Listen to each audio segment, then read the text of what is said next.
Maxime, comment la saison du Real tourne-t-elle au fiasco ?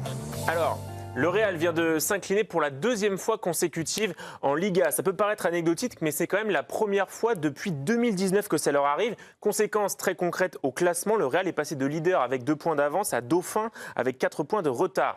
Où en est le Real cette saison ? Eh bien, ils ont été piteusement éliminés par Albacete en Coupe du Roi. Ils ont été battus en finale de Supercoupe. Ils sont encore en licence C1, mais ce sera dur face à Manchester City. Et on pourrait donc avoir une saison blanche pour le Real Madrid. L'an dernier, il n'avait remporté que la Supercoupe d'Europe. Cette défaite, c'est aussi la 4e en seulement 12 matchs pour Álvaro Arbeloa, l'entraîneur. Là aussi, ce sont des chiffres inquiétants. En perdant un match sur 3, il fait bien pire que Xabi Alonso, qui a été évincé à la mi-saison. Il est même sur des bases qui se rapprochent de celles de Julen Lopetegui, qui avait été écarté rapidement en 2018 après à peine 14 matchs. On a donc un coach, ou plutôt 2 coachs, qui ne sont pas parvenus à imprimer leurs pattes. Résultat, on a une équipe fébrile, plus nerveuse que jamais. Regardez ces statistiques, 12 tirs subis par match, c'est le plus haut total des 4 dernières saisons. Même chose sur les fautes commises et regardez les cartons rouges. Le Real en prend un tous les 4 matchs, c'est énorme. Sur les dernières saisons, c'était un rouge tous les 14-15 rencontres. En fait, le Real a longtemps caché cette saison ses difficultés derrière l'arbre Kylian Mbappé avec son efficacité, mais le Real apparaît beaucoup trop dépendant de son attaquant, notamment quand il est absent, comme en ce moment.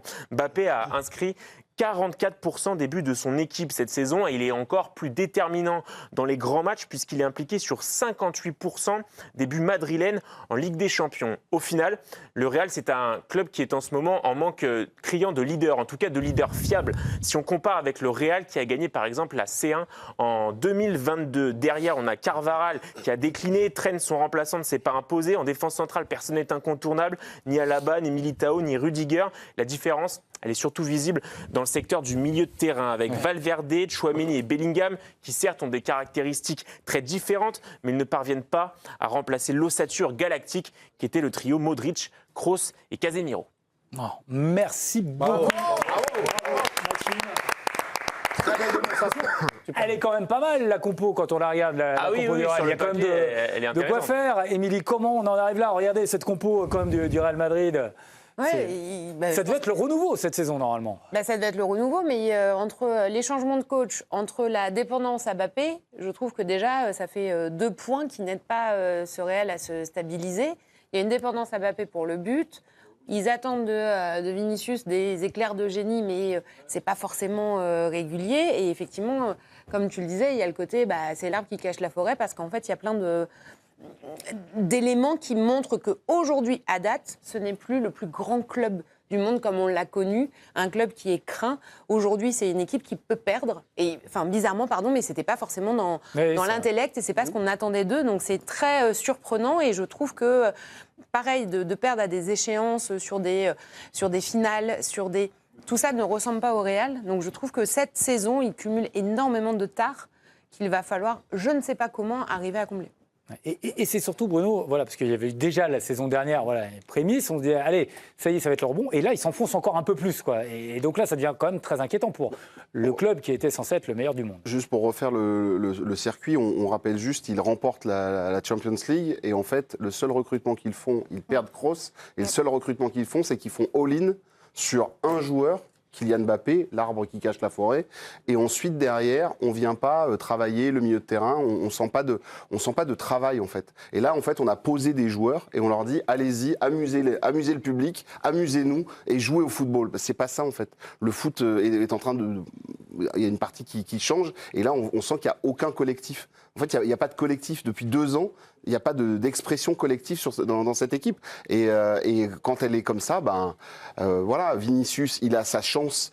Il n'est pas là. Là, Mbappé n'est pas là. Donc vas-y, profite, prends les clés de la bagnole, démarre, fais quelque chose. En ce moment, c'est pas lui. Oui, mais là, tu vois, encore. Hier, tu vois, il doit faire la différence face à un rétafé. Tu dois y aller quand même. Donc voilà, je trouve que sur l'expression collective, elle est catastrophique. Et là, quand tu vois la presse madrilène qui commence à te dire il faut recruter Vitinha, il faut recruter tel joueur. En fait, ils ont tous. Alors attendez, Bruno, je vous coupe parce que justement, Alicia a jeté un œil sur la presse espagnole. Oui, passe décisive parfaite de Bruno, puisque la presse espagnole, c'est exactement le mot choisi par Maxime, qui a été également choisi par la presse, c'est le mot fiasco. Tous les principaux journaux espagnols font leur une sur cette nouvelle défaite du Real. Donc, autre fiasco, titre Marca avec un Vinicius dépité. Autre mimique résignée du Brésilien en une de As, ce Real Madrid ne peut pas faire plus avec Vinicius comme seule arme offensive. Voilà ce qui est écrit en plus petit, comme un aveu de faiblesse, d'impuissance de ce Real Madrid. Même la presse catalane a titré dessus, alors que le Barça joue ce soir quand même sa qualif en Coupe du Roi, sa qualif en finale. KO blanc en une de Mundo Deportivo. Le Real a 4 points. Et on finit avec Sport, et on finit assez fort avec Sport. Encore ridicule, avec en illustration une position peu avantageuse de Carvajal. Bref, en Catalogne, on se réjouit de cette nouvelle contre-performance, vous en doutez bien, du Real, avec donc ces 4 points maintenant d'écart. Ouais, ça devient grave. Benoît, je me tourne vers vous, parce que c'est quoi? C'est problème de casting de joueurs, casting de coach, et c'est quoi? Il est où le problème? Je pense que c'est un problème du président, tout simplement. Voilà. Aïe. Parce que le président veut tout contrôler, veut faire le mercato, veut gérer les joueurs, veut tout gérer. Donc forcément, après, à un moment donné, les coachs, ils n'y arrivent pas. Parce qu'ils veulent mettre en place des choses, et puis il y a le président derrière qui vous sape tout. Donc moi, je pense que c'est le président, ça répond. Ce président était là quand le Real gagnait aussi. Oui, quand ça va pas, il faut aussi le dire. Enfin, moi, j'aime pas. À chaque fois qu'on dit oui, il était là avant, oui, très bien, bravo, et ce qu'il a fait, c'était exceptionnel. Mais là, ça va pas. Donc, à un moment donné, il faut aussi changer des choses. Mais il continue à vouloir faire le patron, à vouloir tout contrôler. Quand ça ne va pas, le Real Madrid, ils vont attaquer les arbitres, ils vont faire des vidéos sur eux les veilles ou les avant-veilles de match. C'est petit, je trouve, de la part d'un soi-disant plus grand club du monde, comme ils aiment bien le dire. Je trouve ça petit. Et effectivement, quand Kroos est parti, il aurait dû rééquilibrer cette équipe, recréer un collectif comme il avait avant. Mais le terrain, on l'a vu, Kroos, Casemiro, Modric, voilà, on le voit au Paris Saint-Germain, Vitinha, Ruiz, Neves, ça fait partie du milieu de terrain de créer une osmose et de créer un équilibre. Ils ne l'ont plus.